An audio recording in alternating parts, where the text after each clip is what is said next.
Hi everyone, Bonnie here, and today's topic is going to be a little bit on the more serious side.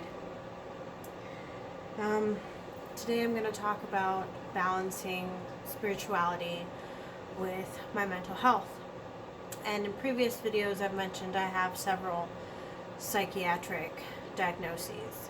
I have schizophrenia, I have bipolar disorder, anxiety, and PTSD.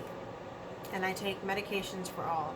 I take less medications than I started, but I still take medications to help me function like a normal human being.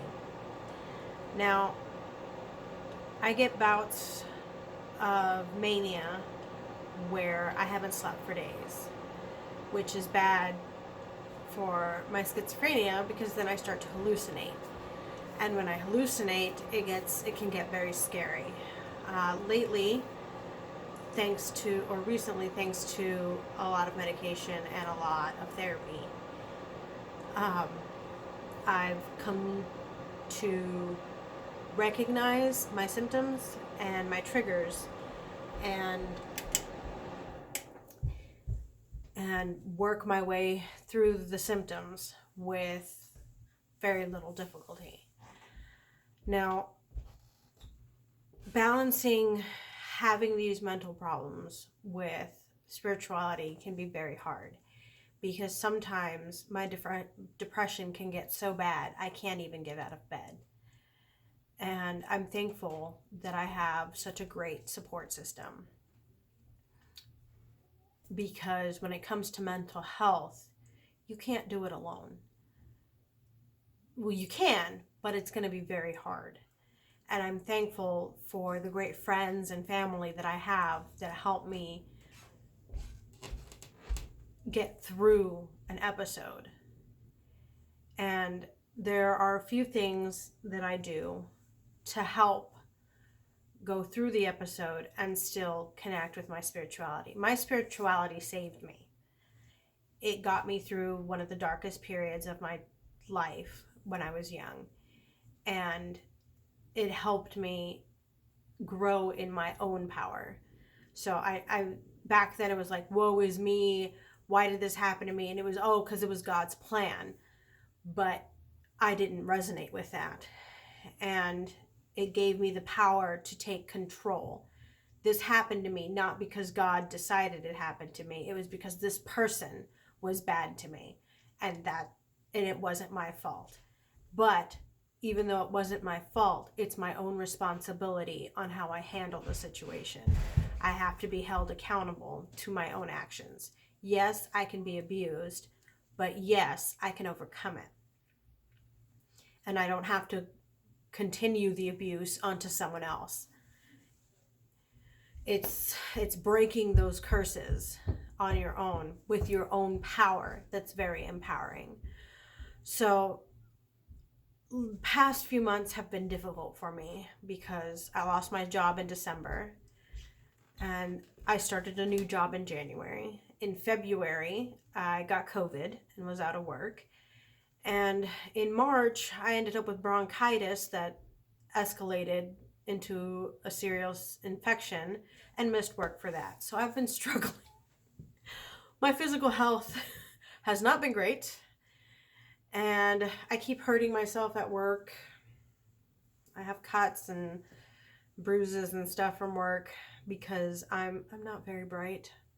I've sanded my hand. I've cut myself. I took a router to the finger at one point because I slipped. I try to be careful, and my coworkers try to watch out for me, but I'm kind of dumb. But it's been difficult on my feelings, in my emotions, because I feel like a failure.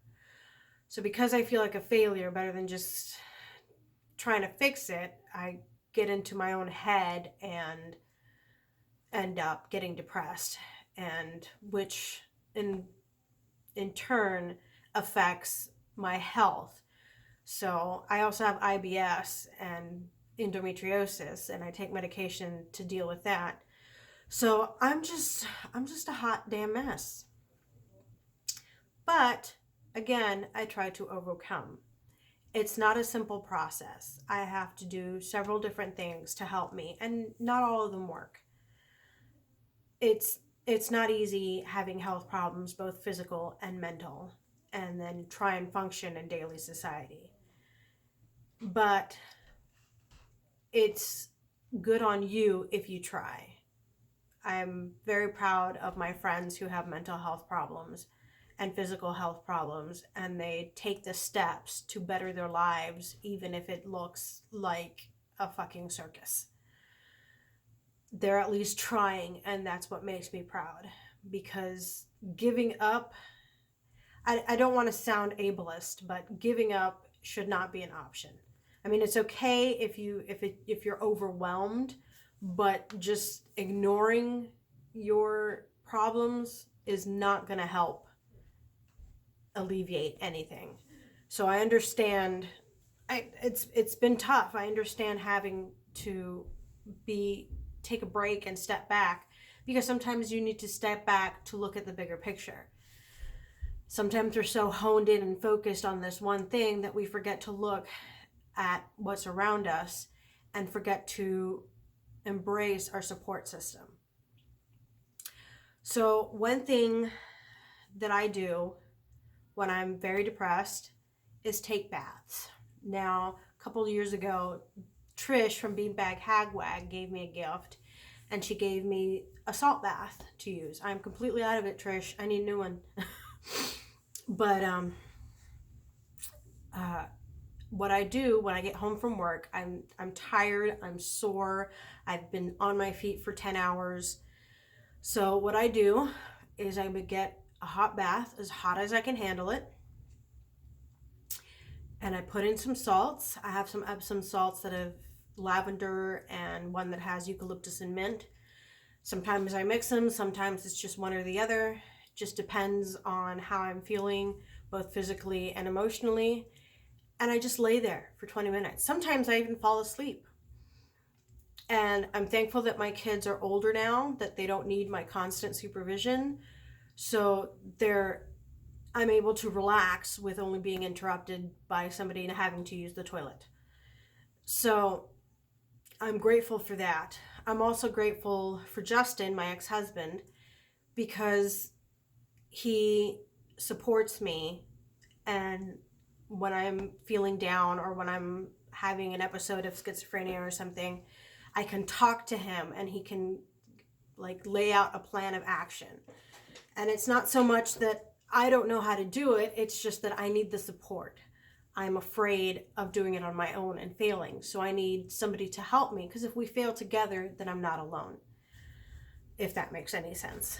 So I take nice hot baths every night, right before dinner, sometimes right after dinner, depending on when dinner is, and I just relax, and I feel grateful and love and thankfulness, and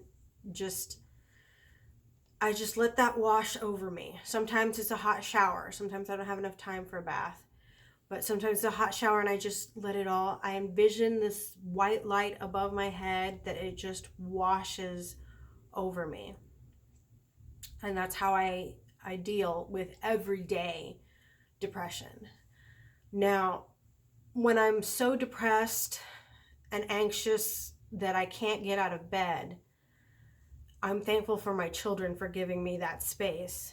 But I do try and do something, even if it's spiritually, even if it's just a little lighting. Like for right now, I just have a lighted candle. It's a Glade candle that's supposed to smell like something that I don't remember.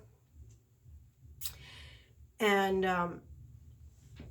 I just sit, and I sit with myself. One thing that I did, that I started when I was very young, was create an astral plane in my head, that when I'm feeling overwhelmed, I shut down and I get in my head and I go to this place. It's a lovely little cottage in the middle of a giant meadow, covered with flowers and vines and everything. And I go to that place and I sit, and it's got it looks, if you've seen Howl's Moving Castle, Howl's childhood home, it looks a lot like that with the lake and the field and flowers and everything like that. It looks a lot like that. And I go there just to decompress, because life and emotions and everything can just be just this powerhouse of suck. And it's difficult to get out of that fog sometimes. So what I do is I try, my main deity is Yemaya. And while I may not worship her daily, I do light a candle for her when I can. And that's one thing that Christian guilt has put on us. If you don't worship your gods, they're going to bestow bad seeds for you.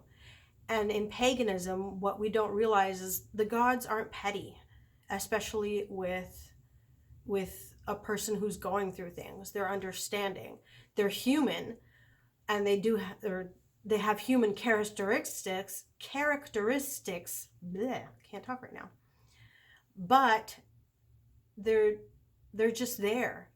They're energy, just like you are.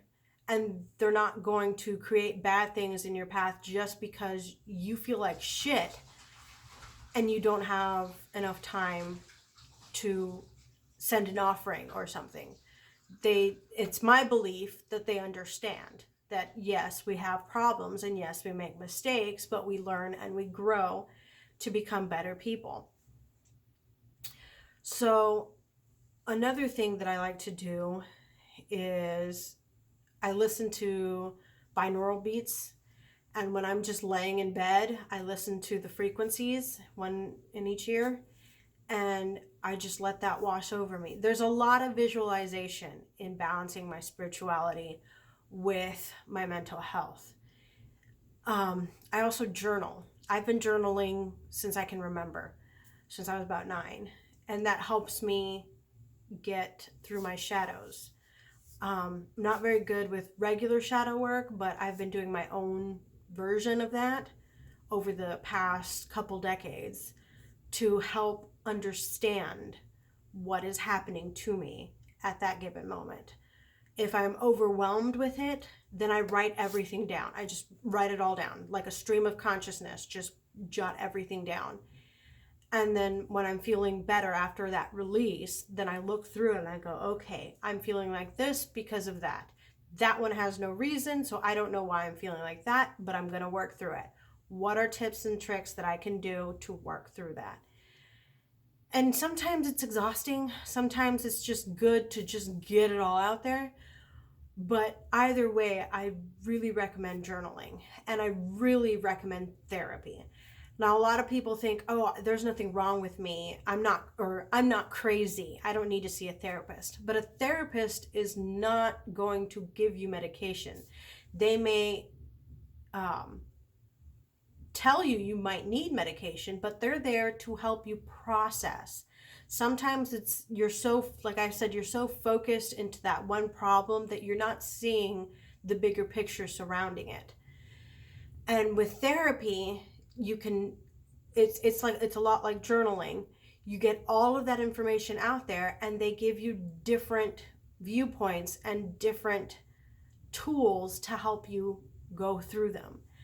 Now, I appreciate Yemaya very much because I was raped when I was younger by my deceased stepfather. And in her story, she's raped by one of her sons. And then she gives birth and she dies. But I can relate to that, so that's why I see her as my spirit, because I've gone through that. So I can sit down and light a candle in her honor and just go through any flashbacks that I've been going through and come to terms, and it's very calming. And like I said, I'm so thankful for the support system that I have, because sometimes my spirituality just doesn't help. Sometimes I'm stuck, and sometimes I'm just not bored, but like, I don't have motivation. I don't feel anything. And sometimes I have to force myself to do something. And sometimes forcing yourself does help because you've done it and then you're like, oh, now I remember why I like doing this. And yeah, it's hard, but it's doable. And if you're doing it, I am proud of you. Anyway, this is all I got for now. I hope you have a great day. Brightest blessings.